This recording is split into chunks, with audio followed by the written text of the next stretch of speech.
लिंग पुराण में 7 गलतियां बताई है कंगाल होने की। ये गलती अगर आपने भी करी है तो जिंदगी में कितना भी पुण्य करोगे उसका फल नहीं है। आज की कथा को लिखकर रखना, शायद तुम्हारी जिंदगी संवर जाए। लिंग पुराण में 7 गलतियां बताई है व्यक्ति को बर्बाद होने की। पहली गलती है, उसमें से अगर आप स्वीकार कर रहे हैं ये गलती तो समझ लो कि गलती आपने करी है। गंगा जल तो बुलवाया टैंकर भरकर, 21,000 बेलपत्र भी समर्पित कर रहे हो। आप मंदिर के अंदर बैठ गए, दर्शन करने वाला आता रहा, किसी को अंदर प्रवेश नहीं दिया। आप गंगा जल चढ़ाते रहे, आप बेलपत्र चढ़ाते रहे, आप स्वयं पूजन करते रहे, और दूसरा व्यक्ति ना जाने किस भाव से, किस रूप में आकर भगवान की सेवा करना चाहता था। पंडित जी ने आपके चक्कर में उसको जल नहीं चढ़ाने दिया, पंडित जी ने आपके चक्कर में उसको बेलपत्र नहीं चढ़ाने दिया। पहली गलती यह हो गई कि भगवान के भक्त को भगवान से दूर कर दिया गया। अब उठा लो श्रीमद् भागवत कथा। 2 देवताओं ने गलती करी थी। एक ब्रह्मा जी ने गलती करी थी कि गाय बछड़ों का हरण कर लिया था। 1 वर्ष होने में 1 दिन था, तब ब्रह्मा जी ने गाय बछड़े वापस दिए थे। दूसरी गलती इंद्र ने करी थी, जल वृष्टि करी, तब भगवान कृष्ण को गोवर्धन पर्वत उठाना पड़ा। दोनों देवताओं ने गलती करी, पर भगवान कृष्ण ने इंद्र को क्षमा कर दिया, पर ब्रह्मा को क्षमा नहीं करा। क्यों नहीं करा? क्योंकि इंद्र को क्षमा इसलिए करा क्योंकि इंद्र ने जब जलवृष्टि करी तो सारे ब्रजवासियों को भगवान के चरणों में लाकर छोड़ दिया। सारे ब्रजवासी गोवर्धन पर्वत के नीचे आकर बैठ गए, भगवान के चरणों में आ गए। और ब्रह्मा ने जो गलती करी वो ऐसी गलती करी कि भगवान से गाय और बछड़ों को दूर कर दिया। जो भगवान से भगत को दूर कर दे उसको शंकर कभी क्षमा नहीं कर सकता। इसलिए बर्बादी का पहला कारण आप भक्त और भगवान में दूरी बना दी। दूसरा कारण, भगवान की जब पूजन कर रहे हो, 21,000 बेलपत्र चढ़ा रहे हो, गंगा का जल चढ़ा रहे हो, चंदन चढ़ा रहे हो, अबीर चढ़ा रहे हो, गुलाल चढ़ा रहे हो, तो तुम्हारे भीतर ये अहंकार, जब तुम पूजन करके उठो तो उठते समय तुम्हारे भीतर अभिमान नहीं होना चाहिए कि मैंने जो अनुष्ठान करा उसके बराबर कोई नहीं कर सकता। तीसरा कारण कहा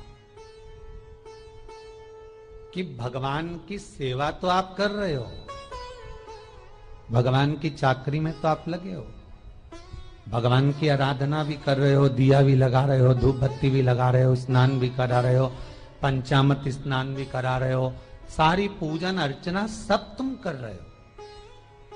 पर हो सकता है इस पूजन अर्चना में आप केवल 3 घंटा पूजन करते हो और बाकी के समय किसी न किसी की जीवात्मा को दुख पहुंचा रहे हो। एक कथा में एक बात कही थी कि भले मंदिर में दिया मत लगाओ, भले मंदिर में जाकर धूप बत्ती मत जलाओ, भले मंदिर में जाकर भोग मत लगाओ, भले मंदिर में जाकर जल मत चढ़ाओ, कुछ मत करो, भले भगवान को नए कपड़े मत पहनाओ, भले तुम्हारी मर्जी पड़े भगवान को भोग मत लगाओ, पर शास्त्र कहता है कुछ मत करो, पर एक काम जरूर करना कि किसी के चेहरे पर प्रसन्नता ला देना तो मंदिर में दिया जलाने के बराबर होगा। किसी के चेहरे पर चमक ला देना, प्रसन्नता ला देना तो अगरबत्ती लगाने के बराबर होगा। किसी गरीबड़े के, किसी दुखी के चेहरे पर अगर तुमने प्रसन्नता ला दी तो वो भगवान को कपड़े पहनाने के बराबर होगा। मालूम पड़े तुम मंदिर में पूरी सब्जी बांटो, मंदिर में भोजन कराओ, मंदिर में सारा पकवान चढ़ाओ, और कोई तुम्हारे कारण अगर दुखी है तो तुम्हें वो सुख का भान नहीं हो सकता। तीसरा कारण है हमारा, वो सुख नहीं पी सकता। चौथा कारण है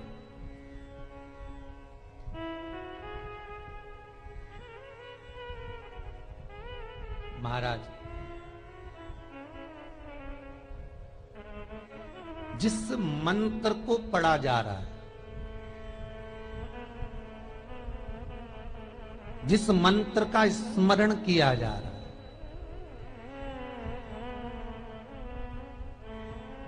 जिस भगवान की माला को हम जप रहे हैं, हम पाठ कर रहे हैं, उसमें त्रुटि। उठा लीजिए दुर्गा सप्तशती। दुर्गा सप्तशती का हिंदी अनुवाद में एक थोड़ा सा दृष्टांत दिया है, आपको मालूम होगा।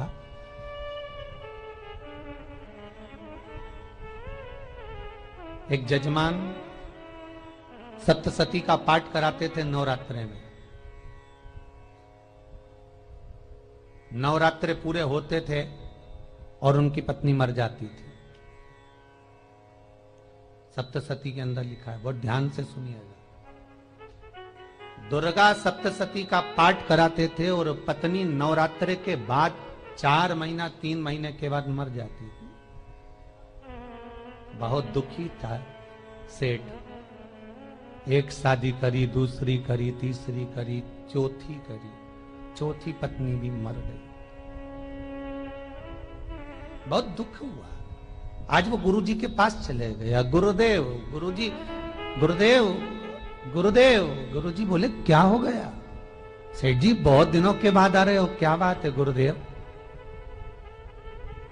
मेरे को एक बात समझ में नहीं आती कि मैं नवरात्रे में सप्तशती का पाठ कराता हूं, देवी जी का यज्ञ करवाता हूं, माता रानी को चूनर पहनाता हूं, उनको सुंदर बिछुड़ी, पायल, चुनड़ी सब पहनाता हूं, कन्याओं का भोजन करवाता हूं, भंडारा करवाता हूं, जवारे बोता हूं, अखंड ज्योत लगाता हूं, पर नवरात्रि जैसी पूरी होती है उसके 2 महीने 3 महीने बाद मेरी पत्नी क्यों मर जाती है? 4 पत्नियां मेरी मर चुकी हैं, 5वीं मैंने शादी करी है। गुरुदेव आप कृपा करिएगा, कुछ तो बता दीजिए, कुछ करुणा कर दीजिए। गुरुजी बोले जब तू सब कुछ अच्छा कर रहा है, ज्योत भी जला रहा है, कन्या भोज भी करा रहा है, चुनड़ी भी चढ़ा रहा है, भंडारा भी कर रहा है, ज्योत भी लगा रहा है, जवारे भी बो रहा है, माता रानी की सेवा भी कर रहा है, अखंड रात्रि व्रत कर रहा है, सब कुछ तूने करा, यज्ञ भी करा, फिर तेरी पत्नी क्यों मर सकती है? ऐसा हो ही नहीं सकता। नहीं गुरुदेव, मेरी 5वीं शादी है गुरुदेव, अब की बार आप कृपा करिए। गुरुजी ने कहा तेरे पंडित जी को अनुष्ठान पर बुला, मैं कमरे में बैठकर सुनूंगा सप्तशती का पाठ, तब मैं ध्यान करूंगा। गुरुजी अंदर के कमरे में जाकर बैठ गए, ब्राह्मण पाठ करना प्रारंभ करा और ब्राह्मण ने पाठ करना प्रारंभ करा। उसमें एक शब्द आ गया, भार्यन्तु भक्षन्तु, भार्यन्तु भक्षन्तु। उसमें बोलना था भय पीड़ा को, हे जगत जननी तू भक्षण कर जा, पर ब्राह्मण बोलता था भार्यन्तु भक्षन्तु, मेरी पत्नी को, मेरी भार्या को तू भक्षण कर दे। पंडित जी जैसे ही बोले गुरुजी बाहर निकल कर आ गए। पंडित जी को रोका, रुकिए गुरुदेव, आप हर साल अनुष्ठान कर रहे हो जजमान के यहाँ और बोल देते भार्यन्तु भक्षन्तु, हे देवी तू मेरी पत्नी को खा जा, तो माँ हर बार उस पत्नी को निगल जाती है। निवेदन है, शब्द सुधार लीजिए, शब्द ठीक है। चौथा कारण है कि आप जो पाठ कर रहे हो, आप जो पूजन कर रहे हो, आप जो अनुष्ठान कर रहे हो, उसमें कुछ ना कुछ गलती जरूर हो रही है। ये चौथा कारण है।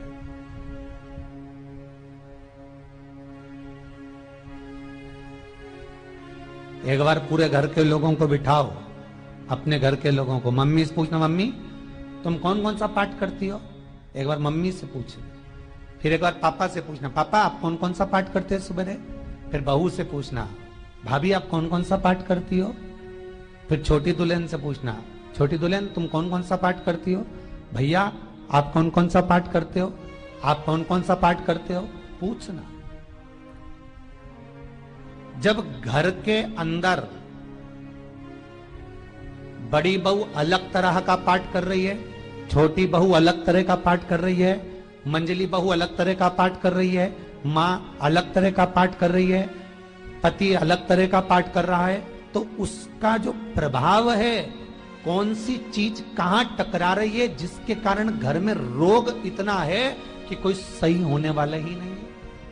अब तुम कहो कि सीवर वाले गुरुजी ने उपाय बताया, हमने बहुत करा, पर सही क्यों? तो सही क्यों नहीं हो रहा है? उसका कारण है या तो बड़ी बहू जो पाठ कर रही, या सास जो पाठ कर रही, जो पति जो पाठ कर रहा है, नाते जो भी उस घर के अंदर रहकर जो पाठ अर्चना कर रहा है, उसमें जरूर कुछ ना कुछ ऐसा हो रहा है जिसके कारण वो काम नहीं कर पा रहे। उसमें कुछ ना कुछ गलती हो रही है जिसको तुम समझ नहीं पा रहे, जिसको तुम अपने आप को बहुत विचार करते हो कि मेरे बराबर कोई नहीं कर सकता, मैं शंकर की भगत, मैं राम की भगत, मैं कृष्ण की भगत, मैं जो करती हूँ बहुत अच्छा करती हूँ, मैंने जो किया बहुत अच्छा करा, पर हो सकता है उसी कारण आपको दुख झेलना पड़ रहा।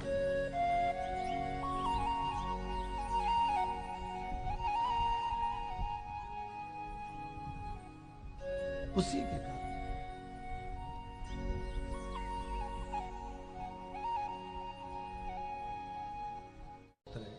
महाराज, हमने जो दान किया, हमने जो पुण्य किया, हमने जो सत्कर्म किया, वो किस जगह पर लगा? पांचवा सूत्र,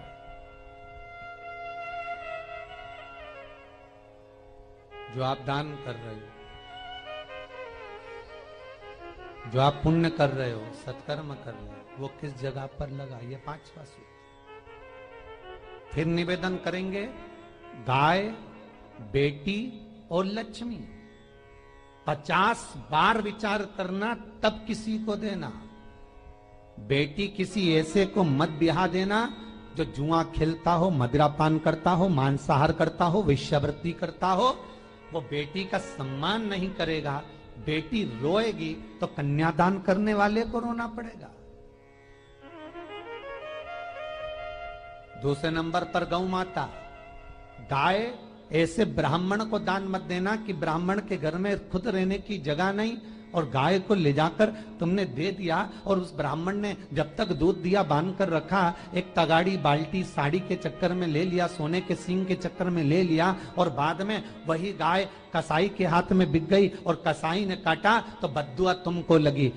बेटी, गाय और लक्ष्मी, पैसा भी किसी ऐसे भिखारी के कटोरे में मत दान देना कि जिसने ले जाकर मदिरापान में लगा दिया, जुए में लगा दिया, वेश्यावृत्ति में लगा दिया। अगर जिस भिखारी के कटोरे में पैसा दिया उसने शाम को ले जाकर मदिरापान में, जुए में लगा दिया, तो लक्ष्मी रोती है कि तूने मुझे गलत जगह पर दिया है, इसलिए अब तुझे रोना पड़ेगा। तब व्यक्ति को रोना पड़ता है, फिर व्यक्ति रोता है। गाय, बेटी और लक्ष्मी 50 बार विचार करो, क्या सही जगह पर दे रहे हो?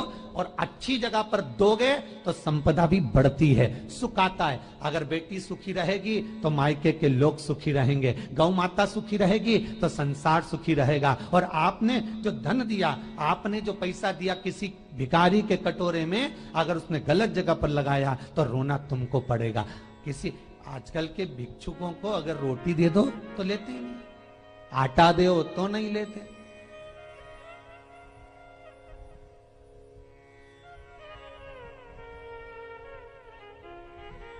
पहले के समय में जो भिक्षुक आते थे ना, तो रोटी बनी हुई मांगते थे।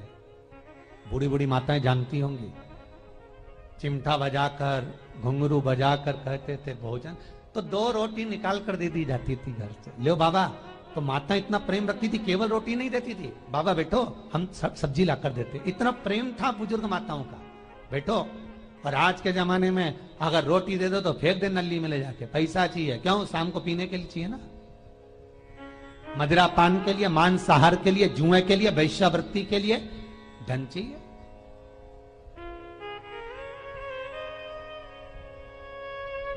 भोपाल के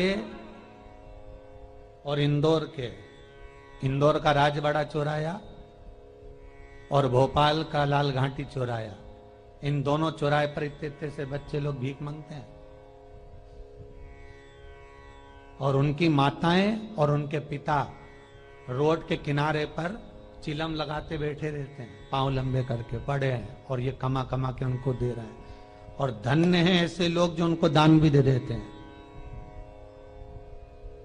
जिसको जरूरत है उस तक कुछ नहीं पहुंचता। अभी भी 4-6 महीने लॉकडाउन चला, जिसको जरूरत थी एक रोटी की उस तक कुछ नहीं पहुंचा, और जिसके पास में पहले से भरा हुआ था उसने और ले जाके भर लिया। जिसको जरूरत थी उस तक नहीं पहुंचा। अभी ठंड आ रही है, बहुत सारी संस्थाएं कंबल बांटेगी, रेलवे स्टेशन पे लोगों को कम्बल उड़ा रहे हैं, कोई सो रहा है जमीन पर उसको कम्बल उड़ा रहा है, बस स्टैंड पे चले गए कोई रोड पे सो रहा है कम्बल उड़ा रहा है, तो इतना बड़ा नाम चलेगा कि उनने कम्बल उड़ाए, कम्बल उड़ाए, कम्बल उड़ाए। और वो कम्बल जिसको उड़ाया वो दूसरे दिन जाकर कपड़े की दुकान पर बेच के आ गया, 200 रुपए लिया आया, रात को पीकर फिर सो गया, क्योंकि फिर कहीं कहाँ आएगा, फिर उड़ा के चले जाएगा, क्योंकि इन्होंने तो ये करके रखा है कि नाम कमाना है तो कम्बल उड़ाए जाओ। जिसको जरूरत है वहां तक सामान नहीं पहुंचता भाई, जिसको जरूरत है वहां तक सामग्री नहीं पहुंचती भाई। आपने दिया और उन्होंने ले जाकर बेच दिया, और फिर सोचते हो कि मैंने तो पुण्य करा है। कई लोग कहते हैं मैंने दान करा, मेरे को इतना फल मिलेगा। काहे का दान करा? ऊपर तो जा, यमराज के डंडे पड़ेंगे।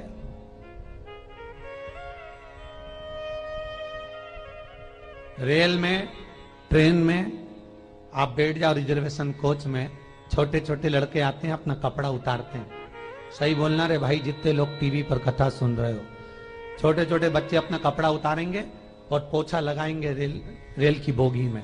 जब गवर्नमेंट ने स्वीपर रख रखे हैं तो तुम्हें अंदर आने का किसने कहा? कौन ने कहा कि तुम अपना कपड़ा उतार के पोछा लगाओ? और वो अपने शरीर का कपड़ा उतार कर